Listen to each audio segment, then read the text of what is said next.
My girlfriend has been living a double life, and now I'm friends with her husband. She had never told me she was married before and we have been together for 6 years, so I didn't believe her. Besides, she looked defensive. Something wasn't right, and even down to the way she stood looking at me reeked of guilt. I asked her if she had a second phone. She shook her head. I asked her if she had any secret children, a second mortgage, or any holidays planned to Disneyland.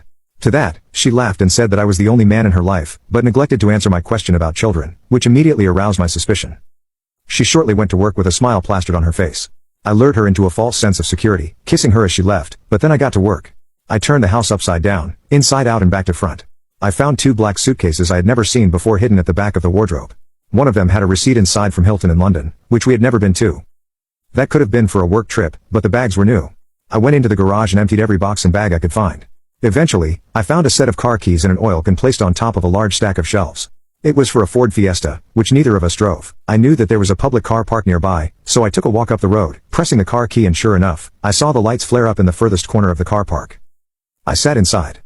It stank of smoke, which angered me even more because Amy told me she quit. I went through the glove compartment, and I found an old flip phone, a wallet, and some red nail polish.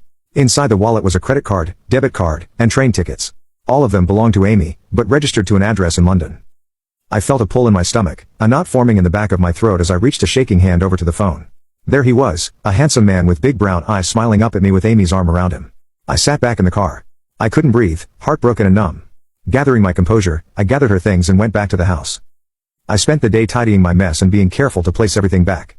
I cleaned the house, packed my bags, and left her second phone, wallet, and nail polish in the center of the kitchen table before leaving. Once in the car, I called her husband and agreed to drive down to see him. It took about 4 hours, and when I arrived, he was a mess. We talked through the night.